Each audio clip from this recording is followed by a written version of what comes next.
Buenos días, hermanos y amigos. Nuevamente nos encontramos en este día, lunes 7 de agosto, para el estudio de la palabra de nuestro Dios. Pero antes, como siempre, vamos a pedir que cerremos nuestros ojos porque pediremos la bendición de nuestro Padre Celestial a través de la oración. Amado Dios, que sus moradas están en las alturas de los cielos, santificado y glorificado sea su nombre.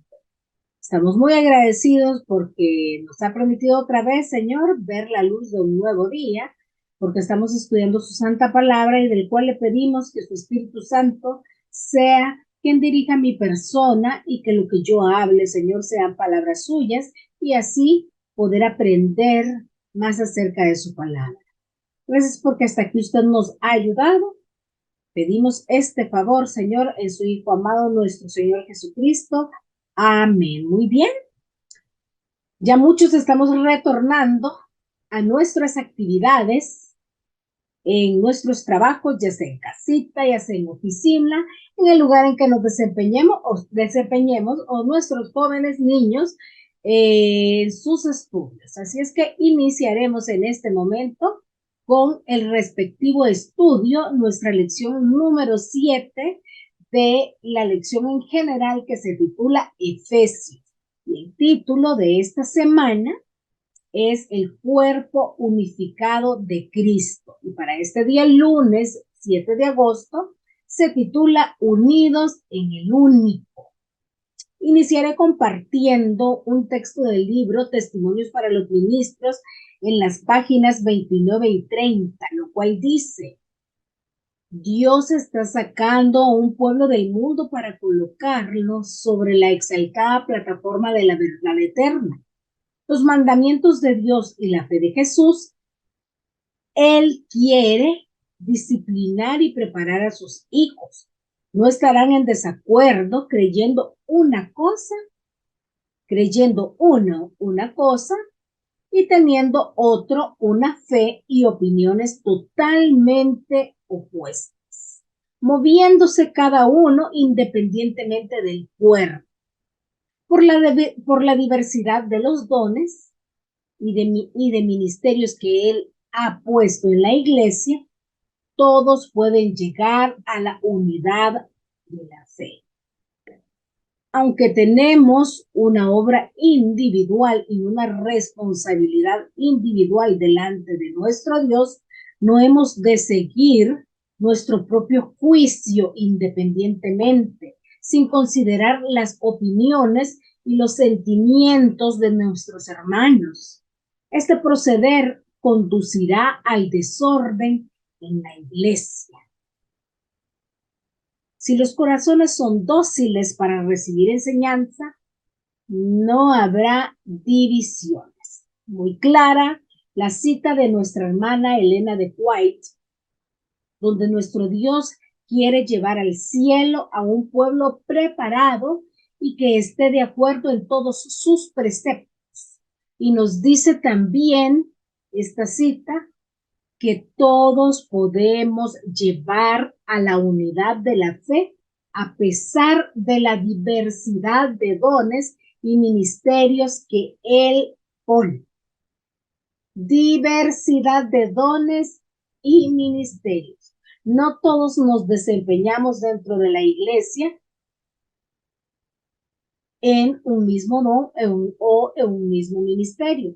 Todos somos diferentes porque todos pensamos diferentes y desarrollamos esos dones de una manera diferente. Pero eso, que es así y es bueno, nos tiene que llevar a la unidad del Espíritu, a la unidad de Dios en Cristo Jesús. Asimismo, nos indica en este texto que yo leí que no debemos seguir nuestro propio juicio sin considerar a nuestros demás hermanos.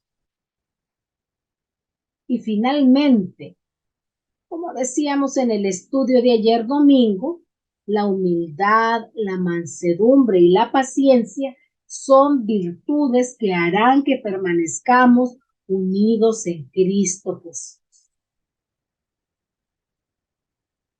Eso es lo principal. Debe haber humildad, debe haber mansedumbre y paciencia.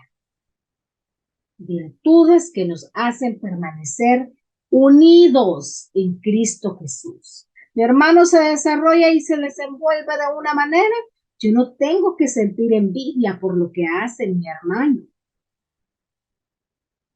Mi otro hermano se desarrolla en otro ministerio, yo no tengo que entorpecerle si él está actuando de acuerdo a la voluntad de nuestro Dios dentro del ministerio que él se está desenvolviendo. Tenemos que ser humildes y aceptar lo que ellos hacen, lo que hacen diferente, pero siguiendo los preceptos de nuestro Dios, porque el fin es adorar a nuestro Dios. Ahora bien, el texto bíblico para el estudio de este día está en Efesios 4, versos 4 al 6. Y nos dice el versículo 4, un cuerpo y un espíritu, como fuisteis también llamados en una misma esperanza de vuestra vocación. Un Señor, una fe, un bautismo, un Dios y Padre de todos, el cual es sobre todos y por todos y en todos. El tema del apóstol en estos versículos es la unidad. Y Pablo menciona 7 aspectos que producen esta unidad, los cuales vamos a detallar uno por uno. El primero, un cuerpo. Hay muchos miembros, pero solo un cuerpo.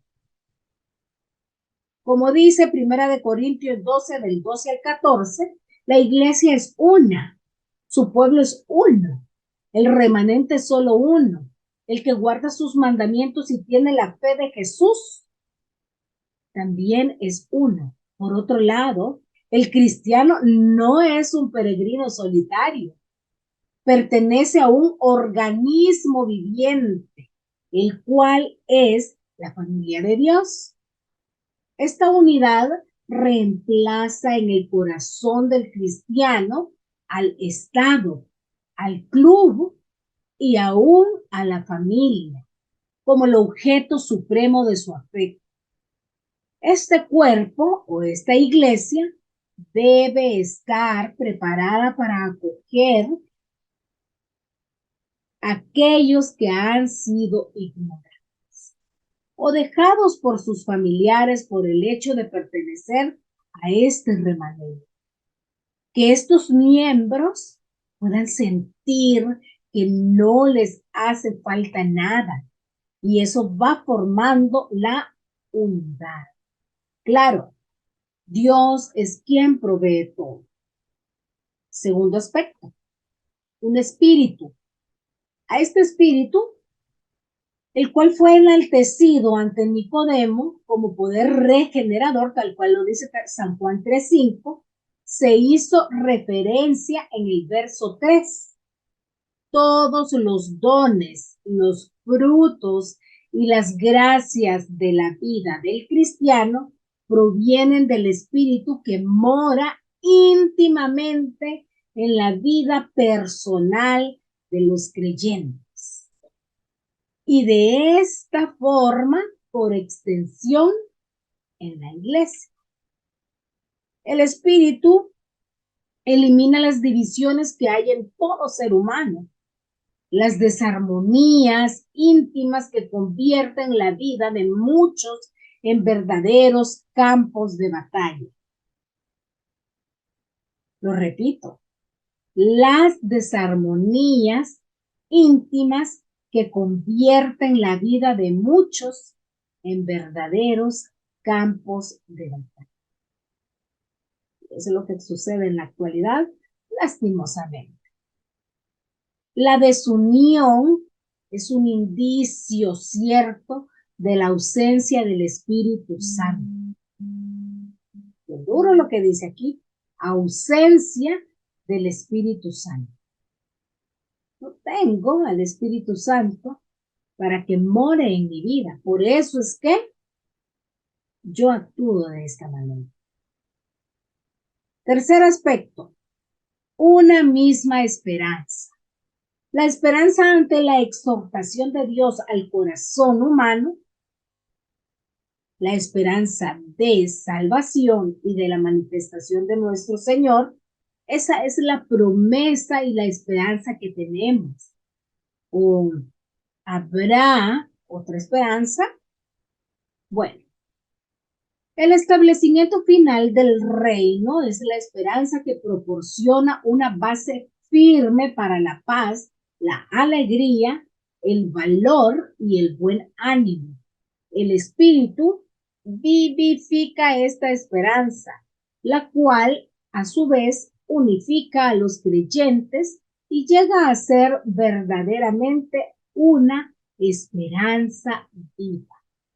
Esta esperanza conduce necesariamente a un cambio total en la vida del creyente, porque todo aquel que tiene esta esperanza en él se purifica a sí mismo, nos lo dice el verso 3 del capítulo 3 del primer libro de Juan. De vuestra vocación, otro elemento, es decir, perteneciente a vuestra vocación e inseparablemente unido a ella. El llamamiento divino engendra esperanza. Ahora bien, nos vamos al siguiente punto. Un Señor. Primera de Corintios 8:6. Este es el supremo propósito de la lealtad. Quienes se someten plena y firmemente al Señor no están enemistados el uno con el otro. Quienes se someten plena y fielmente al mismo Señor no están enemistados el uno con el otro. No se enemistan por lo que hace X hermano o por lo que hace Y hermano. Obviamente, siempre de acuerdo y siguiendo los principios basados en las Sagradas Escrituras. Dios es Señor por creación y por recreación. Toda autoridad se fundamenta sobre Él. La entrega completa a Dios es un requisito, pero esta entrega puede producir supremo gozo al cristiano. Sabemos que nosotros le conocemos si guardamos sus mandamientos. Primera de Juan 2:3. Ahora bien, vamos a hablar sobre lo siguiente. Una fe. Pablo parece referirse a la fe en Cristo como Salvador personal y no a la fe como credo o sistema doctrinal. Hay solo un medio de salvación y esto es la fe. Los judíos y los gentiles entrarían en el cuerpo por el mismo camino. Ese camino es la fe, el camino también que nos lleva a la salvación. Como yo lo decía, hay un solo medio de salvación y es la fe. Un bautismo. El bautismo por inmersión simboliza adecuadamente la muerte y la resurrección. Además, significa purificación y separación y un testimonio público de la unión del creyente con el cuerpo de Cristo. Los que son así iniciados en la iglesia visible crecen a la semejanza de la muerte y resurrección de Cristo. Un Dios y Padre de todos. Vamos a hablar ahora acerca de eso. De nuestro Padre proviene toda unidad. El hecho supremo que puede describir el corazón humano es que Dios es un Padre en quien se puede confiar, un verdadero amigo para el ser humano. Los hombres han clamado siempre por alguien a quien dirigirse confiadamente en medio de un mundo tan hostil en el cual vivimos. Cuando Pablo menciona que Dios y Padre es sobre todo, por todos y en todos, es que Dios reina soberanamente sobre todo lo creado en este mundo, que está en todos. Es decir, que tiene una íntima relación personal que el Dios soberano y omnipresente tiene con cada uno de sus hijos. Para finalizar, comparto otra cita de Elena de White, escrita en su libro Nuestra elevada vocación, en la página 17. Y nos dice que es el plan de Dios que haya unidad en la diversidad. Entre los seguidores de Cristo debe existir la unión de los elementos diversos, uno adaptado al otro, y cada uno debe hacer su obra especial para Dios. Cada persona tiene su lugar en el cumplimiento de un gran plan que lleva la estampa de la imagen de Cristo. Uno es apto para cierta obra, pero otro tiene una obra diferente para la cual está adaptado. Y un tercero todavía tiene una capacidad diferente, pero cada uno debe ser el complemento de los demás. El Espíritu de Dios, obrando en los diversos elementos y mediante ellos, producirá armonía de acción. Debe haber un solo espíritu, maestro, el espíritu de aquel que es infinito en sabiduría, y en quien los diversos elementos se reúnen en una unidad hermosa y sin par. Linda cita de Elena de White, que nos señala que el Espíritu Santo reúne cada uno de los diversos elementos para manifestar una unidad hermosa.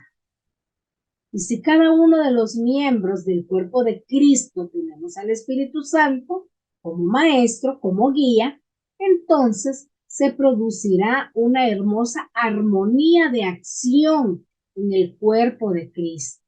Es decir, ese cuerpo de Cristo que es la iglesia. Está en cada uno de nosotros manifestar las virtudes que mencionamos ayer: humildad, mansedumbre y paciencia los unos con los otros. Y así, de esta manera, estaremos preparados para esa unidad que el cielo anhela que exista en su iglesia acá en la tierra. Cierto, somos seres humanos con diferente manera de pensar, de analizar, de actuar. Pero por eso es que existen diferentes dones, diferentes departamentos. Y unidos todos con amor, vamos a hacer que el pueblo de Dios crezca, que permanezcamos unidos.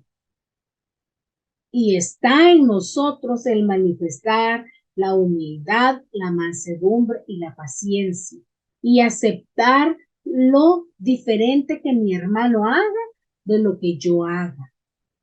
Pero que eso diferente que mi hermano haga y que yo haga esté centrado en la palabra de nuestro Dios. Que eso sea el origen tomado de la palabra de Dios, que sea de acuerdo a la voluntad de nuestro Dios. Y no debemos de ser piedra de tropiezo solo porque no me agrada ese hermano o solo porque no me agrada lo que el hermano está haciendo o porque siento envidia porque él lo realiza de una manera mejor de como yo lo podría hacer. No debemos de sentirnos así o actuar de esa manera, sino que debemos también de elogiar las buenas cosas que hacen nuestros hermanos, porque todo es para la unidad en Cristo Jesús. Que Dios nos ayude a que cada uno de nosotros nos preparemos para comparecer ante la presencia de nuestro Padre y que el Espíritu y el poder de Dios se manifiesten entre sus hijos. Jesús mismo oró por la unidad de sus hijos. Que esa oración pueda cumplirse en cada uno de nosotros que pertenecemos al cuerpo de Dios, que pertenecemos a su amada iglesia. Te agradezco por la compañía en este día en el estudio de la palabra de Dios. Y mañana continuaremos acá en Conectados con el Cielo. Te esperamos. Que Dios te bendiga. Hasta pronto.